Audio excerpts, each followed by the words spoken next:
হ্যাঁ হ্যাঁ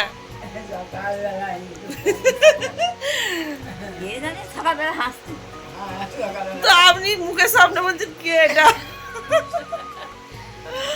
ওটা আমি। গুড মর্নিং, সুপ্রভাত। এখানে আমরা সবাই মেয়েটাই শুয়েছিলাম। ভাগ্নি আর বর্ণনদ সব খাটে শুয়েছিল, নন্দাই অবগত আবার মেয়ে নিচেই শুয়েছিল। এই যে সব শুয়ে গড়াগড়ি দিচ্ছিলাম মেঝেতে গরমে। কি কার মুখ দেখে উঠেছিলেন? কদিন ধরে কার মুখ দেখে উঠছেন? নিজেরই মুখ দেখে উঠছেন, আবার কার মুখ দেখে উঠবেন? নমস্কার বন্ধুরা, কেমন আছো তোমরা সকলে? হ্যাঁ, ওইটা ভয়েসটা দিলাম হচ্ছে কারণ ওই সময় ঘুম থেকে উঠেছি আর শাশুড়ি মা, আমি ক্যামেরা অন করেছি, উঁকি মারছে। আগেকার মানুষ তো হেসেছি বলে বলছে সকালবেলায় হাসছে, দেখো দেখিনি। হ্যাঁ, আগে এইরকমই করতো আমাদের সঙ্গে, একটু হাসলে দোষ, একটু পাঁদলে দোষ, একটু চললে দোষ, সবেতেই দোষ ছিল। এখন বয়স হয়ে গেছে, এখন জোর কমে গেছে, এখন তাই ওর ডিমান্ডটা কমে গেছে। তখন তো ওর ডিমান্ড ছিল যখন আমরা নতুন নতুন বউ হয়ে আসি, এটা করা যাবে না, সেটা করা যাবে না, প্রচুর কত সহ্য করে আজকে আমরা এই জায়গায় এসে দাঁড়িয়েছি। বলছি না যে খারাপ, আর উনি করেছেন বলেই আজকে কিন্তু আমরা ভালো দিকটাই দেখেছি। যেমন ধান সিদ্ধ করা শেখা, তারপরে চাল ঝাড়া শেখা, সংসারের সমস্ত কাজ ওনার ওই খুঁটিনুটির জন্যই শিখেছি। কিন্তু আমরা হেন কাজটা যে এখন দিলে পারবো না যে সেটা নয়, সবটাই পারবো, শুধু ভয়েতে তখন কাজ করতাম। এই শাশুড়ি মা বকবে। যখন নতুন নতুন বিয়ে হয় তখন জানো তো ভোরবেলাই উঠে পড়তাম, আগে জানলা দিয়ে দেখতাম যে সকাল হয়েছে কিনা, সকাল হয়েছে কিনা, এই বকবে, হয়তো বেলা হয়ে গেলে বকবে, এই ভয়টা তখন না প্রচুর খেতাম। তারপরে সকাল সকাল উঠে সংসারের কাজ, অনেক কাজ ছিল তখন, এক সংসারে ছিলাম, প্রচুর প্রচুর কাজ ছিল। এখনও যে নেই তা নয়, কিন্তু তখন কাজটা কিন্তু বেশি ছিল। এখন দেখো এই একটা ঘর, একটা বারান্দাও নেই, উঠোনও নেই, তবু এই কাজ করতেই যেন আমার এখন হাঁপিয়ে যায়। আর তখন কত কাজ করেছি সেই কথা ভাবলে না, মানে কি বলবো, মানে ভাবি মনে মনে তখন সেই সময়টা কত কাজ করেছি। মানে আমার মেয়েকে কোলে করে নিয়ে কাজ করেছি, বাসে বসিয়ে কাজ করেছি, এইরকম দিনও গেছে জানো তো। তো যাই হোক, আমি আমার শাশুড়ি মার নামে নিন্দা করছি না। তখন মানে কি বলতো, সব শাশুড়ি এক সময় না ভালোর জন্যই সব কিছু করে। হ্যাঁ, মনে হয় ভালোর জন্যই তখন আমাদের করেছিল বলেই আমরা সমস্ত কাজকর্ম শিখতে পেরেছি। আর যদি প্রশ্রয় দিত তাহলে ধরো শিখতাম না, আলস্বামী থাকতো।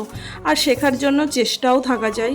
যেমন রান্না বান্নাটা, এখন যেমন খুব সুন্দর রান্না পারি, বিয়ের আগে তো রান্নাও পারতাম না, ঠিকঠাক রান্না করিও নি কোনো দিন। একটা মেয়ে 17 বছরে বিয়ে হয়ে গেছে, সেই বয়সে কতটুকু রান্না করতে পারে বলো?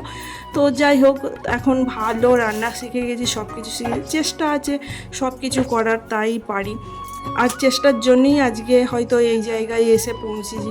মনের মধ্যে জোর আর চেষ্টা, এই দুটো থাকলে মানুষকে অনেক দূর নিয়ে যাবে। তো যাই হোক, সকালের কাজকর্ম করে নিচ্ছি। আর আজকে তো হচ্ছে যাব বিয়েবাড়িতে, আজকে বিয়েবাড়ির দ্বিতীয় দিন, মানে রিসেপশনের দিন।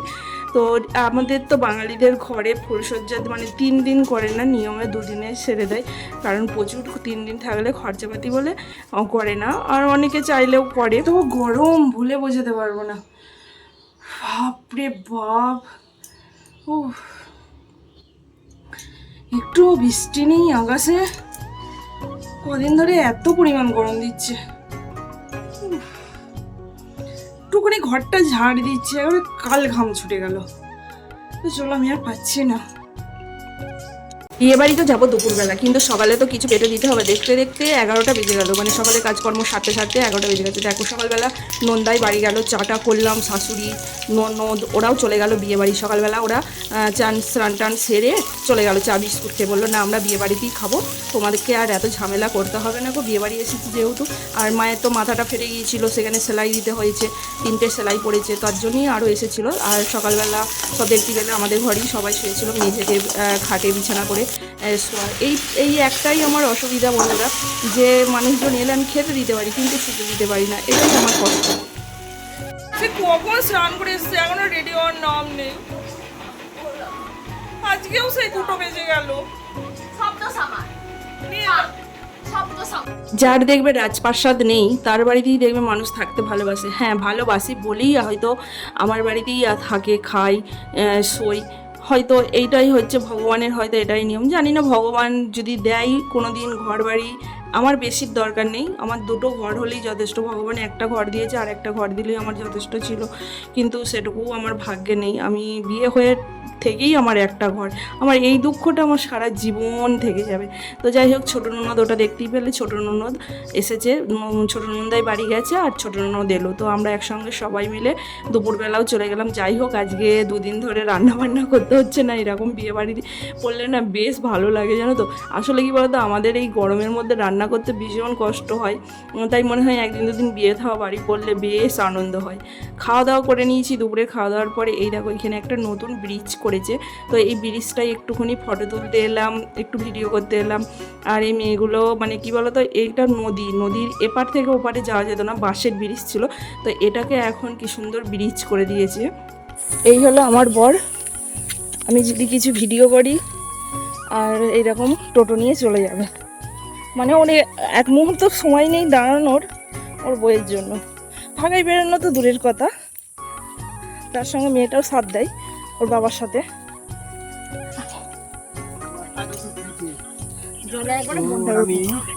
দেখেছো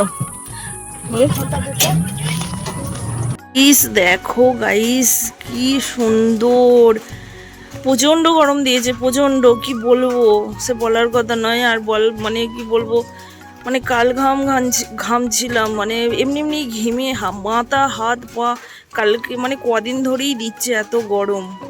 তো দেখো অবশেষে বেলা 4টের সময় অনেকক্ষণ ধরেই ঘোলাচ্ছে, আজকে সারা দিনটা সকাল থেকেই প্রচণ্ড গরম দিয়েছে, দুপুরবেলা থেকেই মেঘটা করে আছে, কিন্তু অবশেষে 4টের সময় বৃষ্টিটা এই ফোঁটা ফোঁটা সবে আসছে। আর দেখো পরিবেশটা দেখো, ওফ সেই লাগছে বলো। আর এই মেঘ ডাকা তো মানে কি বলবো, বলার কথা নয়, প্রচণ্ড জোর জোর মেঘ ডাকছে। তো রাত্রিবেলা বিয়ে বাড়ি যেতে পারবো কিনা জানি না, এই যে আকাশের পরিস্থিতি হয়ে গেল। তবে ঠান্ডা হোক, বিয়ে বাড়ি যেতে পাই আর না পাই বাবা, ঠান্ডা হলে একটু মানে কি বলবো বাঁচবো, মরে যাচ্ছিলাম এই গরমে।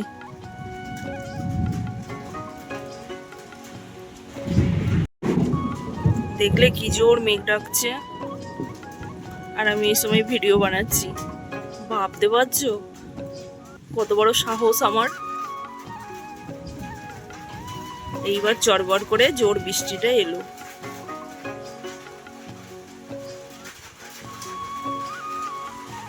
দুপুরবেলা খাওয়া দাওয়ার পর এসে দেখছি প্রচুর মেঘ করে, যার সকালের দিকে তো প্রচণ্ড পরিমাণ গরম দিয়েছে, তো ছাদে গিয়ে কটা রিলস বানালাম, রিলস বানিয়ে তারপর এই যে এখন রাত্রিবেলা কি বলে সন্ধ্যেবেলা গ্রিন টি খেয়েছি, খাওয়ার পর রাত্রিবেলা বিয়ে বাড়ি আসবো বলে এই যে সাজুগুজু আমাদের কমপ্লিট। কেমন লাগছে অবশ্যই কিন্তু কমেন্টস করে জানিও আমাদেরকে। আর এই যে বউয়ের কাছে এত ভিড়, নতুন বউয়ের কাছে স্বাভাবিক ভিড় থাকাটাই স্বাভাবিক, তো কোনো চান্স নেই। আর আমাদের যেতে রাত হয়ে গেছিলো বলে সরাসরি আমরা খেতে চলে গেছিলাম, না ফুচকা তো দিচ্ছিলোই না, ফুচকাও খাইনি, আমার তো মানে গরমে একটু ফুচকাই খেতে ইচ্ছা করে, ফুচকা পাইনি গো, ফুচকার লোক বন্ধ করে দিয়ে পাশে দাঁড়িয়েছিল, বললো এখন হবে না একটু পরে, তো আর খেলাম না গো, সোজাসুজি চলে এলাম খাবার দাবারে। হ্যাঁ, এখানে খাবার দাবারগুলো জাস্ট অসাধারণ হয়েছিল, সেম খাবারই হয়েছিল, স্যালাড ছিল, তারপর ভেজিটেবিল ছিল, সস ছিল, তারপরে রাধা বল্লভী ছিল, রাধা বল্লভী নয় নানপুরি ছিল, নানপুরির পর তো তোমার সাদা ভাত ডাল, তারপরে চিংড়ি ছিল, পটল চিংড়ি হয়তো, তারপরে তোমার ফ্রাইড রাইস চিকেন, তারপরে তো চাটনি পাঁপড় মিষ্টি কালাকাদ এইসব ছিলই। তো খাওয়া দাওয়ার পর বাড়ি চলে এসেছি, এখন আমরা মা মেয়েতে দুজনে এখন রিলস বানাবো। তো চলো টাটা, গুড নাইট, সবাই ভালো থেকো, সুস্থ থেকো, সাবধানে থেকো, হাসি খুশিতে থেকো। ছোট্ট মতন এই ব্লগটা দিলাম, সবাই কিন্তু দেখো, পুরোটা দেখো, আশা করছি তোমাদের খুব ভালো লাগবে।